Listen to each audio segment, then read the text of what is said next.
क्या लग रहा है आपको? देखिए अब तो मोदी जी का डंका अरब कंट्री में बज रहा है, यूएई में मंदिर बन रहा है, वो भी 27 एकड़ में। दीपक भाई, आज तो मान लीजिए कि इस्लाम धर्म मंदिरों को तोड़ने को नहीं कहता। इस्लाम धर्म इस बात को कहता है जो कुरान में कहा गया, लकुम दीनुकुम वलिय दीन। इस्लाम धर्म के जो मानने वाले हैं, राजा होते हुए भी, पूरी ताकत में होते हुए भी, वो मंदिर के लिए इतनी बड़ी जमीन दे रहे हैं। हम खुश हैं, हम खुश हैं, बिल्कुल खुश हैं कि जो एक भ्रांति फैलाई जाती है हमारे देश के अंदर कि साहब देखिए मुसलमान राजाओं ने मंदिर तोड़े और जमीनें नहीं दी, आज वो चीज़ गलत साबित होती है, इसलिए हम बहुत ज़्यादा खुश हैं।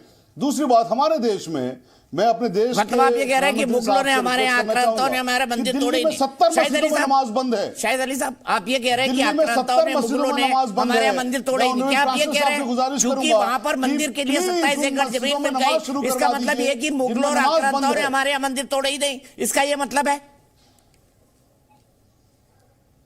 इसका ये मतलब है क्या? साफ कह रहा हूं आपसे कि जो भ्रांति फैलाई जाती है। ना भ्रांति नहीं, आप बोलिए, कैटेगोरिकल बोलिए। मुगलों और आक्रांताओं ने भारत में 1000 साल में कोई हिंदू जैन बौद्ध मंदिर नहीं तोड़ा। कैटेगोरिकल बोलिए शाहिद अली जी, मैं 1000 साल पहले की बात कर रहा हूँ। आज जो दिख रहा मैं है 1000 साल पहले की बात कर रहा हूँ, मैं 500 साल पहले की बात कर रहा हूँ। शाहिद अली जी कैटेगोरिकल कहिए, और हमें कैटेगोरिकल कहिए शाहिद अली जी। होने पर हमें फख्र है, मुसलमान होने पर जो एक भ्रांति फैलाई जाती है, आज कम से कम वो निराकार साबित होती है। शाहिद अली साहब, ऐसा ही जो प्लीज टाइमर हटा दीजिए।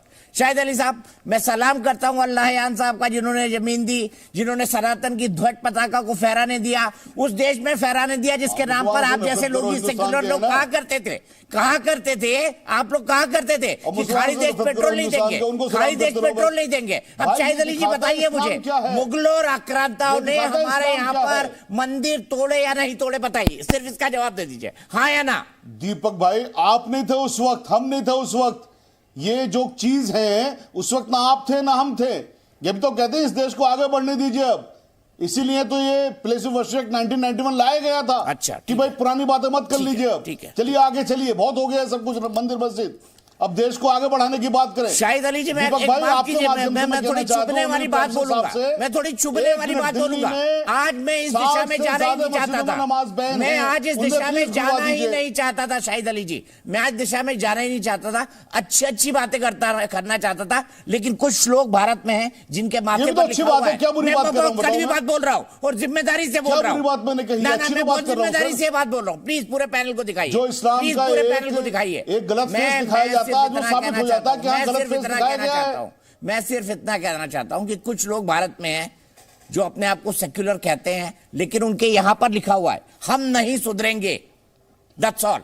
शाहिद अली जी, मैंने आपके बारे में कोई कमेंट नहीं किया, मैंने एक जनरल ऑब्जर्वेशन दिया है भारत के सेक्युलर मुसलमानों के बारे में। प्रेम शुक्ला जी क्या कहेंगे इस हिंदू मंदिर के शुरू होने पर? वो भी यूएई के अंदर। अब ये पूरी दुनिया को दिख रहा है कि इस्लाम का जो चेहरा दिखाया जाता है, इस्लाम दरअसल ऐसा नहीं है। दीपक जी, पूरी दुनिया को दिख रहा है। ठीक है, शायद प्रेम शुक्ला जी आ जाए, फिर अपनी बहुत अच्छी तकरीर होगी। दानिश भाई भी आ जाए, दानिश्वर बैठ बने हैं आज जी, कैप्टन साहब भी मेरे साथ है। दीपक जी, ये निश्चित तौर पर आज दो राष्ट्रों के बीच में, दो संस्कृतियों के बीच में और दो सभ्यताओं के बीच में संगम काल है ये, और ये स्वर्णिम संगम काल है।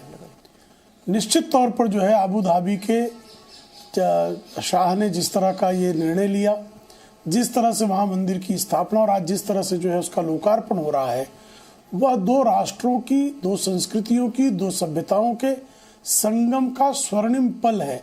और यह स्वर्णिम पल का इसी तरह से विस्तार होता रहे, लोगों में जो टकराव है वो टकराव समाप्त हो, प्रेम बढ़े, सौहार्द बढ़े, और यह प्रेम और सौहार्द जिस तरह से मानवता का ये संदेश है और ये जो सौहार्द का संदेश है, इसका सतत विस्तार हो, यही कामना लेकर आदरणीय नरेंद्र मोदी जी जो हैं वो अबू धाबी के जो है वो शाह के समक्ष उन्होंने प्रस्ताव रखा था और आज वह साकार हुआ है।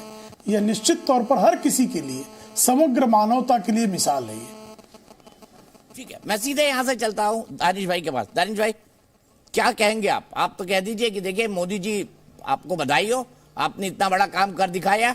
आपने जायद नहानान को बोला कि भाई आप मंदिर बनाई है, और देखिए उन्होंने एग्री करके जमीन भी दे दी। दानिश भाई, देखिए, उन्होंने एग्री किया, ये अच्छी बात है, लेकिन मैं तो ये कहूंगा कि आप जिस मंदिर की बात कर रहे हैं बहुत अच्छी बात है, बनना चाहिए, लेकिन जो विश्व में हम डंका बज रहे हैं तो मोदी जी डंका बजाने के लिए वहां पहुंचे हैं और दिल्ली में पता है किसानों ने लंका लगा रखी है। अभी आप यही आरोप लगाएंगे कि पता नहीं वो कौन कौन से स्थान के हैं, खालिस्तान के हैं कि पाकिस्तान के, कि किस किस के आरोप लगेंगे आपको। तो दिक्कत क्या है कि बहुत अच्छा काम है, लेकिन मुझे लगता है कि सुनिए, मुझे लगता है कि कहीं ना कहीं ये कोऑर्डिनेशन पूरा धर्मगुरुओं को हैंड ओवर कर दिया गया होता और देश के प्रधानमंत्री जी कहीं ना कहीं किसानों के मुद्दे पर थोड़ा अगर कुछ ध्यान कर लेते तो मुझे लगता है कि लोगों को ज्यादा खुशी मिलती, हमें भी मिलती, आपको भी मिलती, तमाम लोगों को मिलती। ठीक है, चलिए कोई बात नहीं, आपने बड़ी छोटी बात रखी, मेरे ख्याल से आपके पास भी शब्द कम पड़ रहे होंगे, क्योंकि ओवैसी साहब अब